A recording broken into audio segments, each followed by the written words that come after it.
자, 이제 오늘은요, 여러분들이 관심 없어하는 뉴스 몇 가지만 좀 전달해 드릴게요. 중요한 뉴스라서. 마크롱 프랑스 대통령이 바이든하고 전기차 등 IRA 인플레 감축법이죠. 이 분쟁 조정하기로 합의를 봤다는 거예요.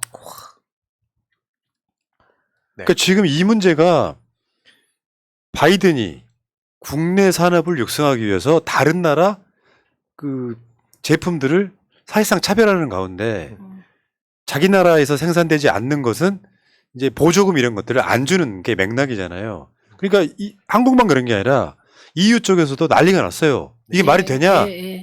근데 마크롱은 바이든하고 조정하기로 합의를 봤다는 거예요.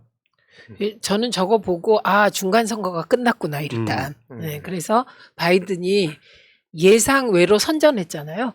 그러니까 여유가 생겼구나 이런 거고. 그래서 시기를 잘 봐서 지금 치고 들어가야 되는 거죠. 이게 유능함이에요. 이게 유능함. 네. 그래서 유럽연합의 목표는 IRA에서 예외를 인정받는 것이다. 그러면 목표가 우리랑 똑같잖아요. 네. 근데 프랑스는 되는데 왜 우리는 안 돼? 시기도 타이밍도 못 보고 엉뚱하게 정적 죽일 생각이나 하고 이러니까 안 되는 거예요. 저번에 이것 때문에 비판이 쏟아지니까 대통령실이 몇 번 냈던 게 뭐 저번에 부통령 왔을 때 그렇고 뭐 열린 자세로 뭐 협의하기로 했다 같은 그러니까 립 서비스를 엄청 해서 쓰잖아요. 근데 지금 달라진 게 하나도 없어요.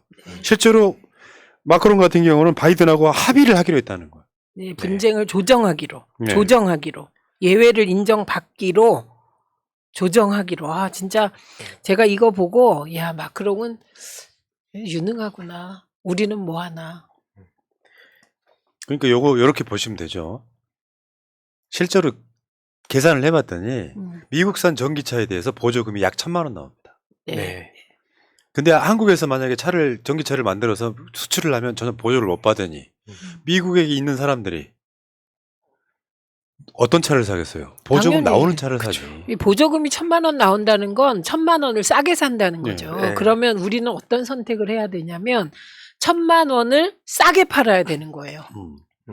그런데 여러분들 기억하시겠지만 윤석열이 G20 갔을 때 G20 공식 차량이 현대 제네시스였어요. 근데 제네시스를 안 타고 벤츠를 탔다 보도가 나왔죠. 그 벤츠 홍보대사? 그러니까 그럴 수 있고. 그러니까 우리나라가 G20이라고 하는 행사에 돈 쏟아 부어서 우리나라 기업이 그것도 현대가 제네시스 20을 공식 차로 인정을 받아서 타게끔 했는데 한국 대통령이란 자는 벤츠 타고 다니면서 경호상의 문제, 뭐 보안상의 문제, 뭐 이런 걸로 그거 탔다는 거 아니에요. 그리고 나는 제네시스도 탔다라고 얘기했지만 제네시스 탄 증거는 하나도 안 나왔어요. 그게 오죽하면 현지 언론에서 보도했어요. 지금 실제로 그 지난 10월이랑 비교해 봤을 때 뭐 그 현대 아이오닉 5, 그러니까 아이오닉 모델 자체가 한 24.5% 판매 감소했다 그러고 뭐 기아 EV6 같은 경우에도 한 46% 감소했다 그래요. 급감했다고 하는데 내년 1월에 본격 시행되면 이게 더 피해가 커질 텐데 말씀하셨듯이 현 정부는 아예 손을 놓고 대통령 관심도 없어 보이니까 맞습니다. 이게 정말 큰 우려가 됩니다. 이재명이 대통령이었다면. 근데 그 이야기 하려고 그러는 거예요. 이재명 대표가 10월 달에도 뭘 보냈잖아요. 서한을 보냈단 말이에요. 이번에 또 보냈어요. 12월 4일 날. IRA 개정 유예 논의를 요청한다. 그러면서 이번에 중간선거 때 당선된 한국계 미국 의원들한테 재차 서한을 보냅니다. 지금 이거는 그렇죠. 좀 전에 보여주셨던 건 빨간 그 띠 있는 거는 저거는 저번에 그때 당시 보냈던 거. 바이든의 서한 우정 신뢰의 증거로 IRA 해결책을 모색해달라라고 요청을 했었는데 이거 뭐 야당 대표가 하는 거니 대통령이 하는 것만큼이나 뭔가 뭐 임팩트가 있겠어요? 이재명 대표가 다시 서한을 보내는 거예요.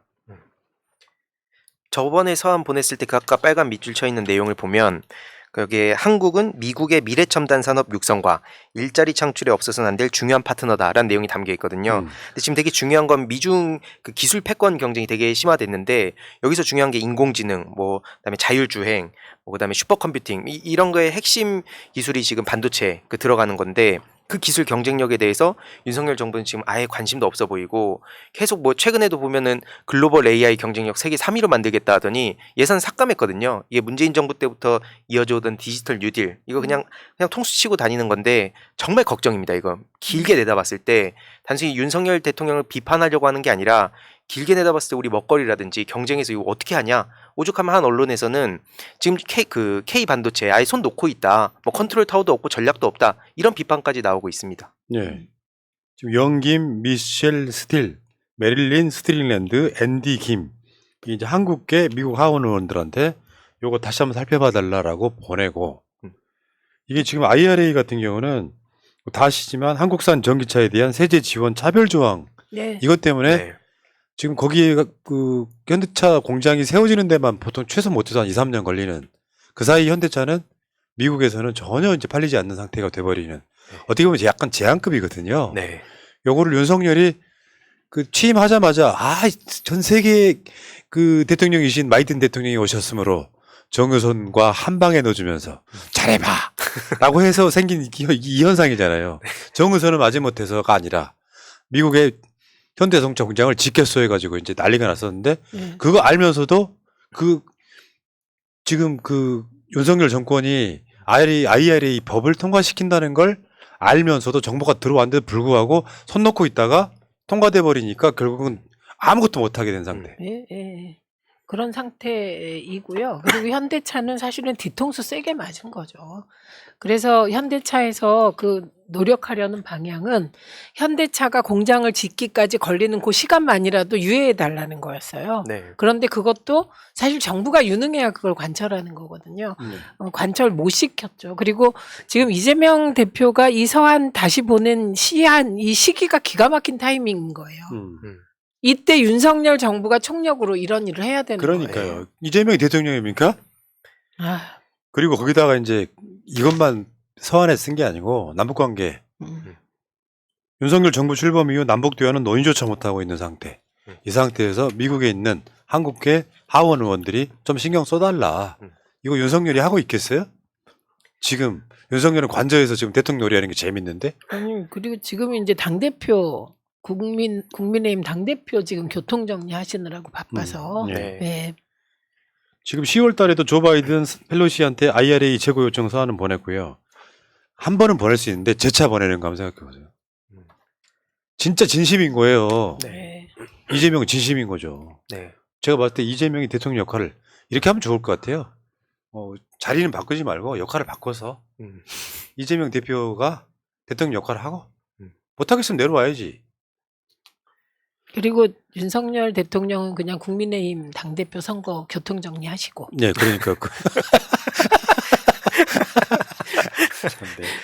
지금 뭐 찾아보니까 산업부에서는 내년 1월 본격 시행 앞두고 뭐 간담회 같은 거 열어서 단중장기, 뭐 다각도로 이걸 들여다보겠다 하고 있는데 뭐 이게 어떻게 진행이 되는지 뭐 단순한 언플안인지 계속 좀 지켜보고 소식 전해드릴게요. 단중장기 대책을 지금 들여다보면 안 되는 거예요. 그쵸? 이미 대책이 나와서 움직였었어야지. 네, 많이 늦었지만 네. 정말 너무 통이 크세요. 정말 윤석열이다 씨. 왜 있잖아. 그죠. 아기를 유모차에다가 태우고 가는데 아기가 좀 안 이쁜 거예요. 그러니까 사람이 이제 유모차 타고 가다가 이제 아는 사람 만나고 이제 오랜만에 이제 몸 풀고 이제 나타난 새댁이 딱 유모차를 끌고 가는데 가서 딱 보려니까 너무 안 이쁜 거예요. 와, 애기다. 나 지금 딱 그 상황이었어요. 와, 윤석열이다. 나 정말 칭찬할 수가 없네 진짜. 이거 이해를 잘 못하시죠? 내가 애 낳는데 데리고 가는데 사람들이 예쁘다고 안 해줘야 하고 돼. 어머 애기네? 그러면 정말 기분이 그러니까 말이라도. 아이고. 자, 여기까지 하겠습니다. 무능 대마왕 윤석열이었습니다.